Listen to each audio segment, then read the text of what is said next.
A paz do Senhor, meus irmãos e irmãs aí da congregação Urucará, área 211, pastor Luiz Costa e pastora Sônia. Gostaria de dar na pessoa deles um abraço aí virtual em todos os irmãos e irmãs que estão assistindo esse vídeo. Nós iremos agora compartilhar a lição 13, a última lição do trimestre de janeiro, fevereiro e março, que estudamos sobre os milagres de Jesus.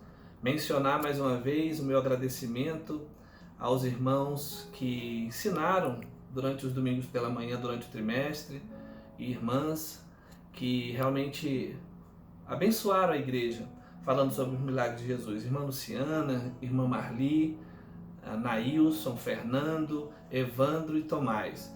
Que Deus possa abençoar grandemente a vida de vocês. E na última aula eu abordei a lição 12 sobre a mulher curvada, uma grande lição para todos nós. A lição que nós trabalhamos do Programa de Educação Cristã Continuada, os Milagres de Jesus, como eu já mencionei durante o trimestre, estudamos alguns milagres selecionados, mas o Novo Testamento, os evangelhos registram assim 35 milagres feitos por Jesus, relacionados ao poder de Jesus sobre as doenças do corpo, relacionado às forças, ao poder de Jesus sobre a força da natureza, relacionado também ao poder de Jesus sobre os demônios, a expulsão de demônios, libertações e também de ressurreições. O poder de Jesus se manifestou poderosamente, grandemente, fortemente na vida da igreja que estava sendo formada. Eu gostaria de, então, iniciar a aula de hoje lendo o versículo bíblico, o texto áureo, que diz assim: Ele não está aqui, já ressuscitou.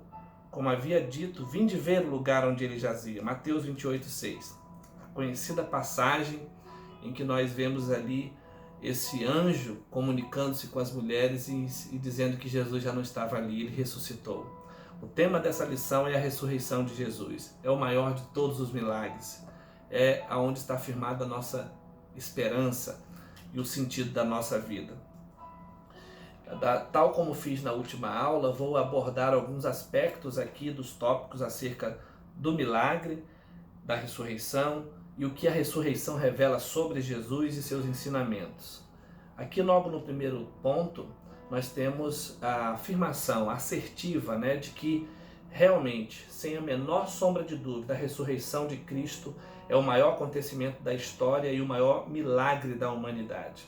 Ela é narrada e celebrada pelos 4 evangelistas. E essa passagem inicial que eu acabei de ler, em Mateus 28:6, fala sobre o fato da ressurreição. E podemos realmente crer e afirmar que nenhuma doutrina tão vital quanto essa. Os dicionários onde nós vamos atrás de compreender o significado da palavra ressurreição, eles geralmente, como a nossa lição aborda, falam sobre a revitalização de um corpo, a reanimação, a volta à vida de um corpo, a condição que ele tinha antes de ser morto. E nós estamos acompanhando no comentário que a ressurreição de Jesus não se enquadra nessa definição, porque a ressurreição de Jesus não apenas deu a ele a vida novamente, mas inaugurou uma nova ordem. A transformação do corpo de Jesus anuncia uma nova ordem, uma ordem futura, é a premissa de algo muito grandioso que vai acontecer na consumação dos séculos para todos aqueles que assim creem em Jesus e já o receberam como seu Senhor e Salvador. Mais adiante, nós compreendemos aqui no tópico 2 a sua importância, a importância da ressurreição. E eu marquei algo aqui para compartilhar com os irmãos e com as irmãs, que diz o seguinte: como um evento tão antigo pode ter tão grande significado para nós hoje? Acreditar na ressurreição de Jesus para o cristão é uma condição de existência. Não haveria cristão sem ressurreição de Jesus, pelo simples fato de que não há evangelho sem Cristo. A ressurreição é a viga mestra, o pilar que sustenta a fé cristã, no seu sentido mais essencial. Nós não estamos falando de uma religião institucionalizada, nós estamos falando de algo incomensuravelmente maior. que é a fé no Rei do Universo, no Criador dos céus e da terra. Mais adiante, nós temos uma citação de John Stott, conhecido autor que muito abençoou a vida da igreja no século XXI. Ele disse que a ressurreição é a base da nossa certeza cristã em relação ao passado, ao presente e ao futuro. Nós, seres humanos cristãos, estamos condicionados a essa linearidade do tempo, ao tempo linear de passado, presente e futuro. Estamos até mesmo presos nessa condição a qual vivemos a nossa existência. Mas ela não diz respeito à essência daquilo que realmente somos, porque existimos antes disso, existimos para além disso, existimos em Cristo, existiremos ainda eternamente nele, sob esta condição, para além dessa linha do tempo e do espaço. Vemos que sem a ressurreição é uma sequência de afirmações importantes. Se tirarmos a ressurreição, a nossa fé é vã, a nossa pregação seria inútil, a nossa esperança seria vazia, o nosso testemunho seria falso, os nossos pecados não seriam perdoados e seríamos os mais infelizes de todos os homens. A base principal dessa argumentação está em 1 Coríntios capítulo 15.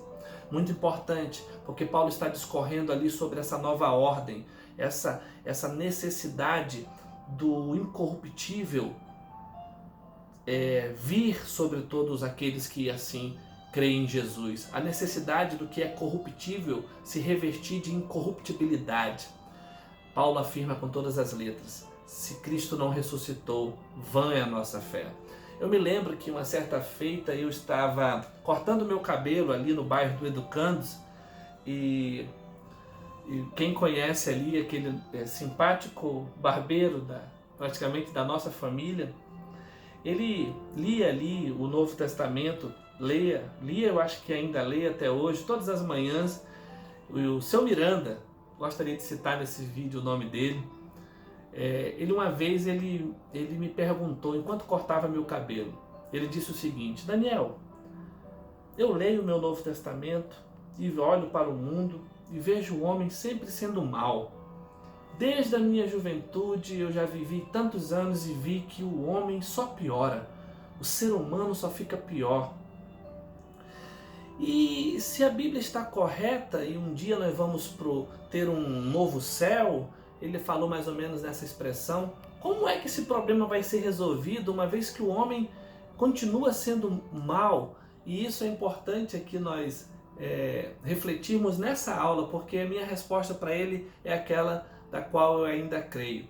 E eu falei para ele: seu Miranda, é por isso que lá no capítulo 15 de 1 Coríntios está escrito que é necessário que o que é corruptível se revista do que é incorruptível. Toda a solução, todo o plano salvífico de Deus inclui também a resolução desse problema. Não foi só o Senhor que percebeu isso. Jesus Cristo veio, tomou a forma humana, sabendo que a única condição que poderia nos livrar de um destino eterno, do destino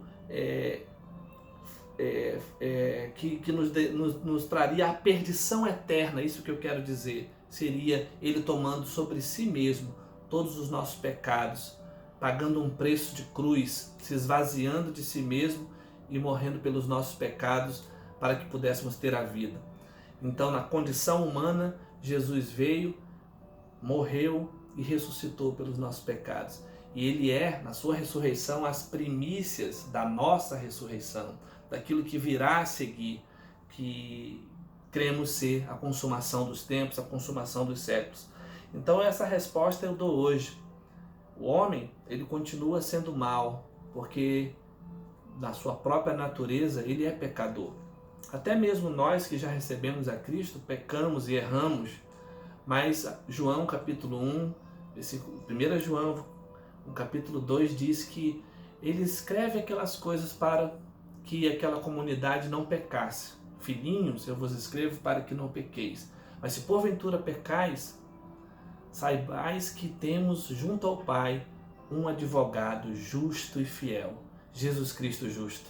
Então essa crença, ela é muito fundamental, porque Cristo ele estabelece um novo vínculo de salvação na sua morte e na sua ressurreição para todos nós. Mais adiante, há uma apresentação de algumas provas que a história mesmo, a apologia, ela trabalha com investigação acerca dos textos sagrados, acerca dos fatos ali cridos, e a nossa revista coloca 3 tópicos acerca das evidências que comprovam no fluxo da história que Jesus Cristo ressuscitou. A primeira é a tumba vazia. Mesmo os inimigos de Jesus nunca negaram isso. O túmulo realmente estava vazio. Não podiam, em vez disso, arquitetaram, conforme diz Mateus capítulo 28, 11 a 15, junto aos guardas um plano mentiroso para que se espalhassem, por exemplo, que o corpo de Jesus havia sido roubado do túmulo. Uma outra prova, uma outra evidência são as aparições de Cristo ressurreto.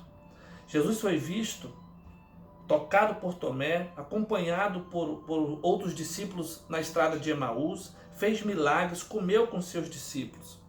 Esse testemunho do que acontece depois e o testemunho da vida desses homens, né? Mais adiante, Paulo mesmo vai dizer em Coríntios que ele foi visto de uma só vez por mais de 500 pessoas. Sabe que uma das coisas que mais me chama a atenção nessas provas, nessas evidências, é o que vem a seguir: as vidas transformadas dos discípulos. Indiscutivelmente, algo muito grandioso ocorreu para que aqueles homens acovardados, medrosos, reclusos, de repente se dispusessem a pregar, a arriscar-se, a serem presos, perseguidos, torturados e até mesmo mortos, a fim de proclamar a ressurreição de Jesus, e isso tudo na mesma cidade em que ele foi crucificado.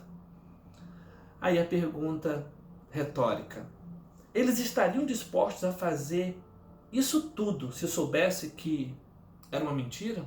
Eles estariam dispostos a morrer, a sofrer, a serem torturados por uma mentira? Esse é um dos argumentos que a própria filosofia considera lógico, racional e coerente a vida daqueles homens. E ainda temos uma outra pergunta: até quando dura uma mentira? Nós sabemos que o impacto dessa fé transformou o mundo, civilizações, gerações, povos, culturas inteiras foram profundamente afetadas pelo poder de Jesus Cristo. Aquele que era, que é e que há de vir. Esse é o Senhor que nós pregamos, esse é o Senhor que nós cremos. Mais adiante, nós temos então o que a ressurreição revela sobre Jesus para nós.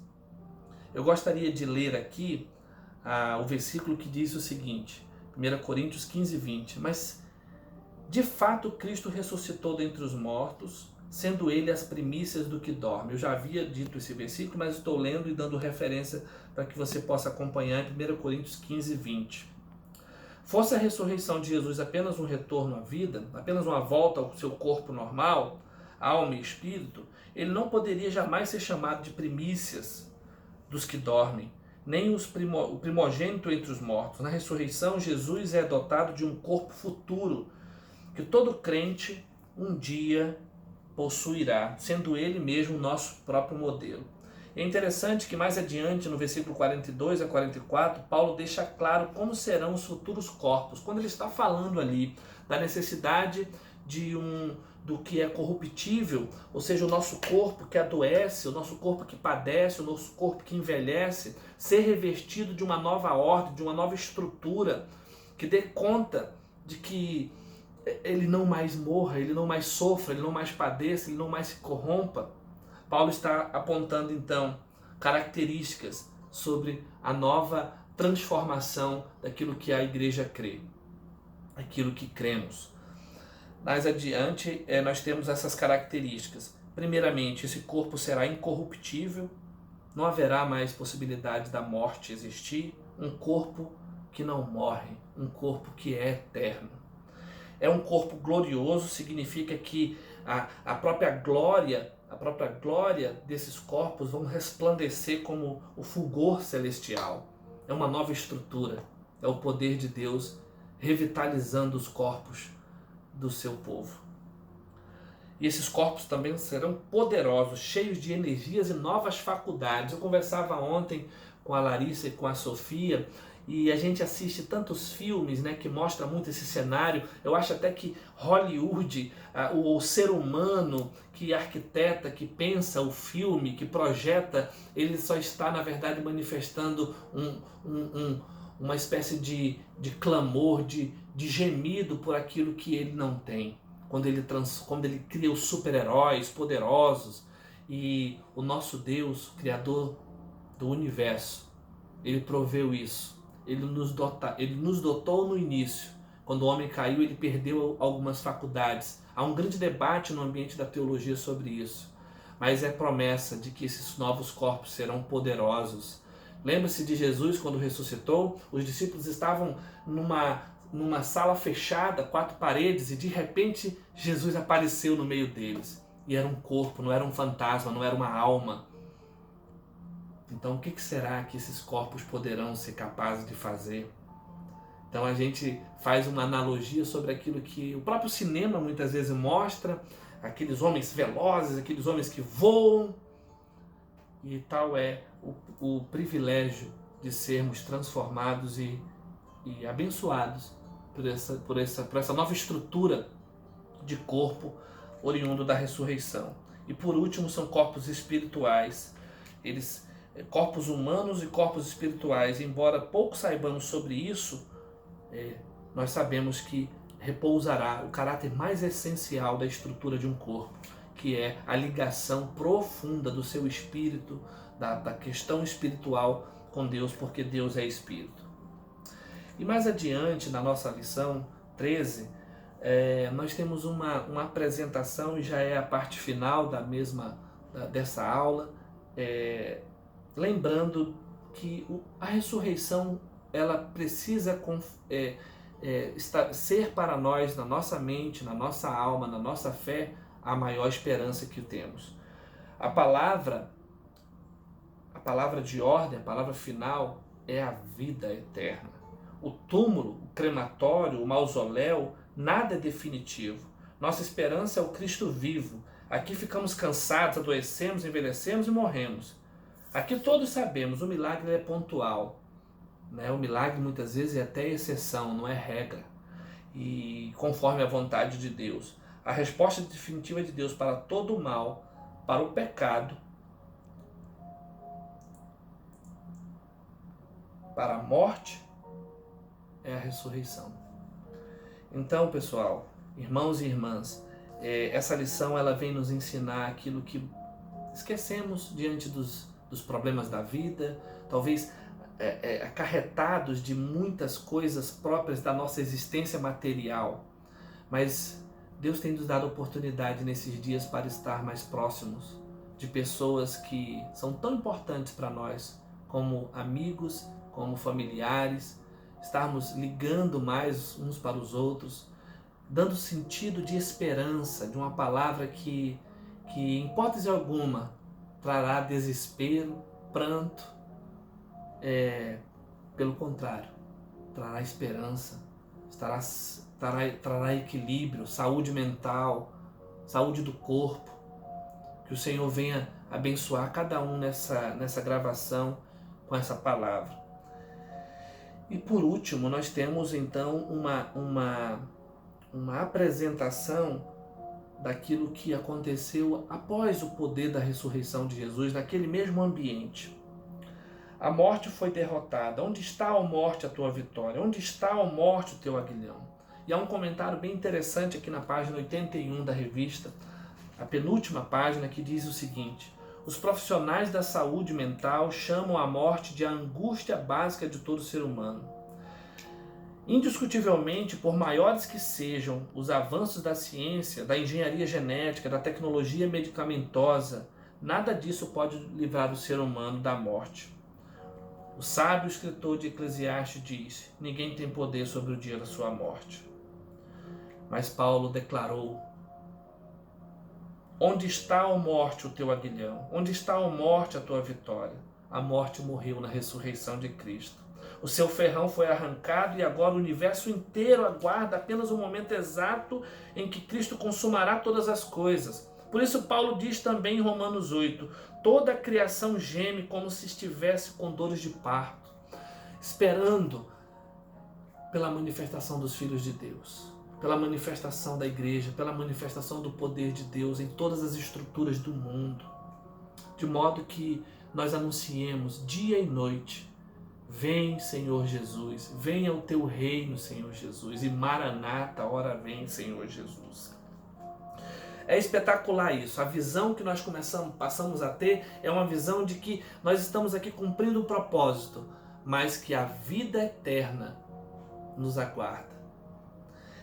A visão que precisamos ter da eternidade, ela é reconfigurada quando nós carregamos essa esperança. Nós não damos as costas para as coisas do mundo, porque Cristo nos colocou no mundo para ser sal e luz, mas nós caminhamos a vida cristã sabendo para onde estamos indo, porque aquele que preparou esse caminho é fiel e nos sustentará em toda a jornada, em toda a estrada. Creia nisso, meu irmão. Isso é espetacular.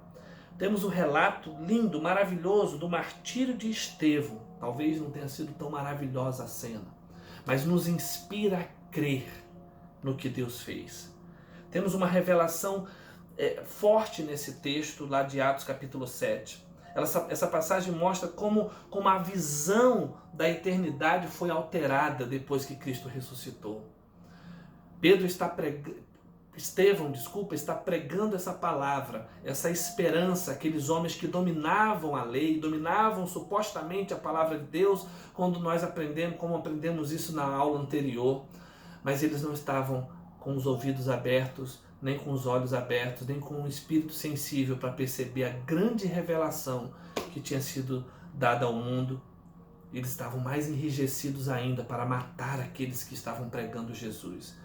E intrepidamente Estevão prega essa palavra, respeitando aqueles homens mais velhos, mas mesmo assim, mesmo com aquela entonação de respeito, mas de proclamação do querigma da ressurreição de Jesus, Estevão foi arrastado para fora da cidade e apedrejado com pedras enormes. Uma morte terrível deve ser. Mas quando ele estava caído, ele olhou para o céu e disse: eis que eu vejo os céus abertos e o Filho do Homem está em pé à direita de Deus. Mais importante que isso, meus irmãos e minhas irmãs, o poder da morte e ressurreição de Jesus fez com que o primeiro mártir da história da igreja declarasse: Pai, perdoa porque eles não sabem o que fazem. Declarasse o mesmo que Jesus declarara quando estava ali, nu, ensanguentado no madeiro, cuspido, ridicularizado, escarnecido por todos. Foi a decisão, porque o amor só pode dar essa resposta.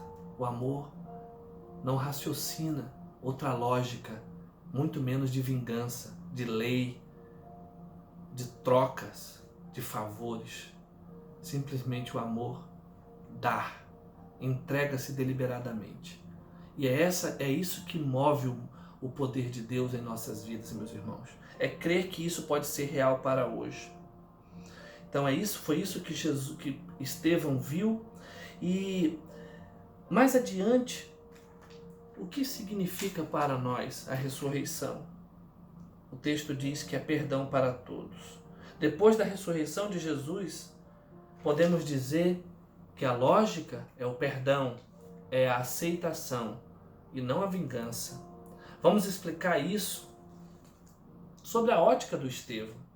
Emblemático, como ele morreu, como ele percebeu, como teve uma nova visão da eternidade e o modo como ele creu, da mesma forma que Jesus, quando estava sendo crucificado, crendo que ele estaria apenas numa passagem para a eternidade, aguardando a ressurreição dos mortos. A vitória triunfal de Cristo, a vitória triunfal, diante da vitória triunfal e majestosa de Cristo, alguém poderia ser tentado a emitir julgamentos e palavras de acerto de contas para os seus inimigos. Só que não. A lógica é outra. A lógica do amor é o perdão. A ressurreição de Cristo destrói a lógica da vingança. Na ressurreição, Deus acaba com o sentimento de vingança. Jesus aparece várias vezes e fala. Em nenhum momento Jesus fala em revide contra César. Em nenhum momento ele fala em revide contra aqueles que o torturaram. Porque ele ainda passou mais ou menos, o texto diz que 40 dias após a sua ressurreição, aparecendo a vários discípulos, a várias pessoas que foram testemunhos oculares da sua ressurreição. A ressurreição nos indica de modo claro que Deus não é o Deus da vingança, mas é o Deus da graça, do amor, da esperança. Os homens cometeram o maior de todos os pecados, assassinaram o Filho de Deus, mas em vez de Deus despedaçar e destruir todos após ressuscitar seu Filho, Ele ordena. Não é um pedido, não é um sentimento. Você não precisa, eu estou sentindo agora que eu devo perdoar aqueles que me ofenderam. Eu tenho que ter um sentimento. Não é sentimento, é uma decisão, é uma atitude. Imitar a Jesus é uma atitude, é uma decisão que não está ligada a sentimento, porque os nossos sentimentos nos enganam sempre. O nosso raciocínio monta uma lógica que faz com que as outras pessoas não mereçam o acesso à graça. Como poderemos crer numa palavra como essa e não sermos portadores da mesma graça? Pelo contrário, fecharmos a porta da graça para as pessoas? Não. Se nossa vida cristã está sendo assim, meus irmãos, a lição anterior já disse, é bem provável que nós estejamos vivendo um outro evangelho, não esse. E a palavra diz que aquele que vive um outro evangelho deve ser amaldiçoado. É muito pesado aquele que nega Cristo. É muito importante que nós olhemos para esse texto e imitemos Jesus. Em vez de Deus despedaçar e destruir a todos que fizeram mal a Jesus Cristo, Ele ordena, Ele manda pregar arrependimento e perdão. Oh, glória a Deus! Algo tão impactante aconteceu ali no primeiro século.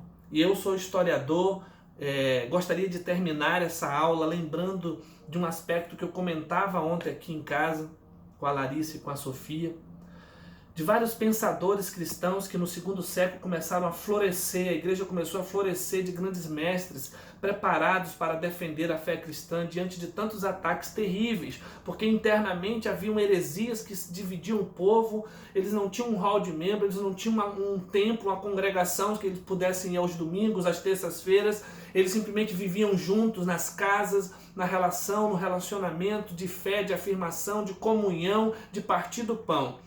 E muitas vezes dentro deles havia falsos irmãos, homens e mulheres que estavam ali com aparência de piedade, mas negavam a Deus com as suas atitudes, desbaratavam o rebanho, dividiam o rebanho. E fora, na sociedade, ataques terríveis da sociedade contra aquela fé.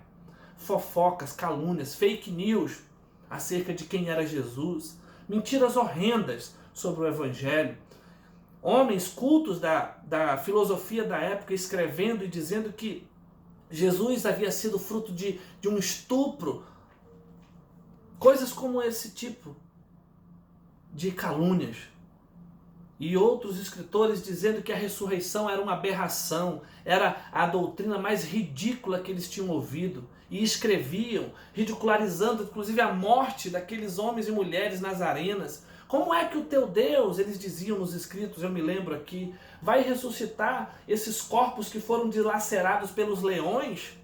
Estão aí despedaçados e cada leão, cada fera comeu um corpo diferente, misturado.